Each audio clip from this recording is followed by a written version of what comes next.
We're talking about the University of Maryland. The University of Maryland is under fire tonight for something that makes it appear David Duke is Dean of Student Activities. The school, after public and student backlash, took down flyers for a counseling program called, get this, Safe Space for White Students. It was part of a new group on campus also named Wide Awake.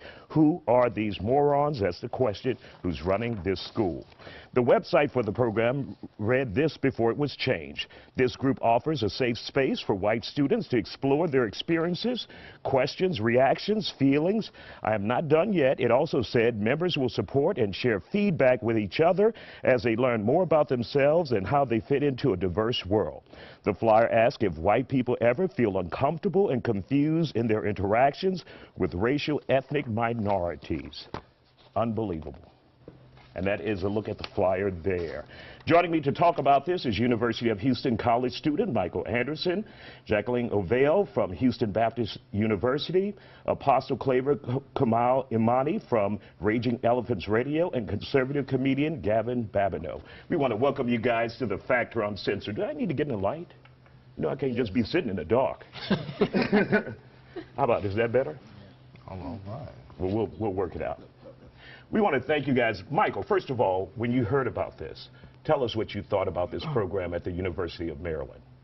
So I was pretty shocked myself. I work in many different organizations throughout the community of Houston, at the University of Houston, and throughout the whole community. And there's many liberal and libertarian groups out there that are trying to bridge the gap in our country by talking about these issues, by utilizing free speech and open dialogue to really discuss these issues. So I was quite shocked that the university actually did this and not a student group. Right. Jacqueline, your thoughts on it?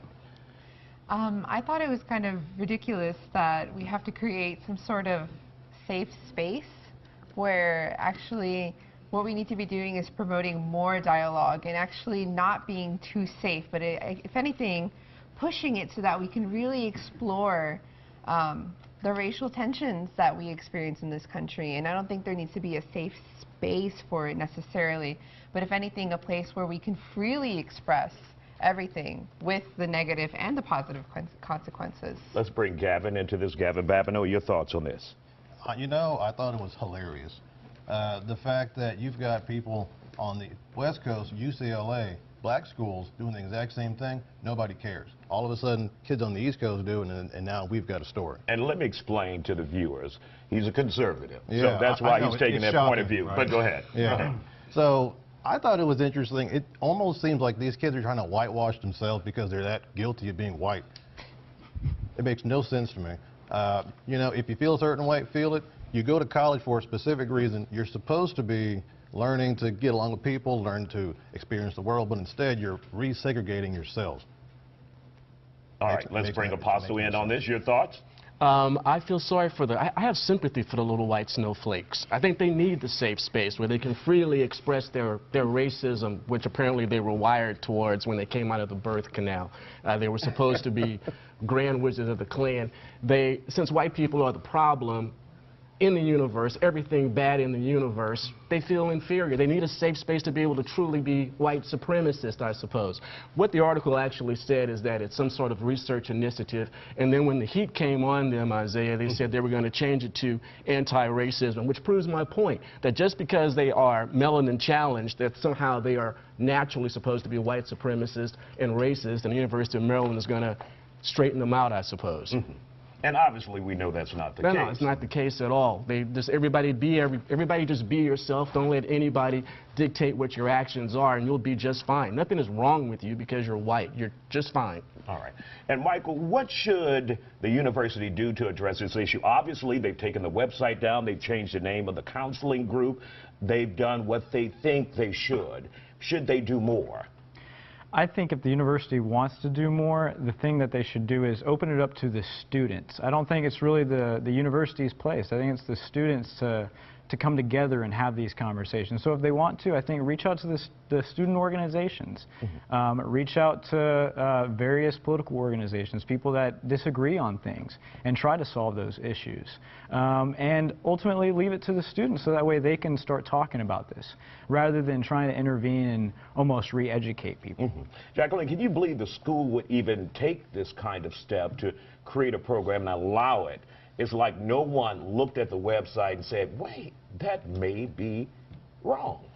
Oh, I definitely believe that the university was totally capable of doing this, because a lot of what universities do is they'll put in these programs thinking that it'll help everyone, but what they forget is that the pathway to hell is paved with good intentions. They forget about the repercussions about implementing something like this, and they don't really look at the fact that they don't need to create some sort of safe space. If anything, they should be doing like what Michael said, incorporating the students and actually asking students to participate in something rather than creating something for the students. Let the students take the power. If the white student feels like they can't talk about their racism or racial diversity or even ask questions, then why create this space? They need to talk with students. These students need to feel like they have the power of the conversation, not the university. All right, Apostle, what about the point that Gavin made earlier about what could be seen as a double standard, like you have the Black Students Union at different universities? Oh, absolutely. You have African American studies. Your thoughts on that? Yeah, I agree with them 100%. It is a double standard. You're still talking about race. I think a lot of the issues that African Americans faced in previous generations, years and decades, have been eliminated. I think Americans have done a lot of hard work to eliminate those problems. I think more than any other time in American history, racial harmony is as good as it's ever been, regardless of who's in the White House or who previously was in the White House. Compared to how I grew up in Beaumont, Texas back in the 60s and the 70s, hey, right now, racial relations are pretty good. And these white students, regardless of where they are, they need to understand that they are not the pariah of society, that they don't need to be at the bottom of the totem pole, and they need to insist that there be equality, how they're treated as well as how Black students and Hispanic students are treated. And Gavin, I'll give you the last word. Okay, look, we should all be able to live together, prosper together, talk together. You don't have to separate yourselves. You guys all came to school to learn from each other, talk to each other. You know, hey, drink some beer if you have to, if that'll, you know, loosen it up somehow. But we all bleed the same color. We're all people here, okay? Let's just all get along. How about that?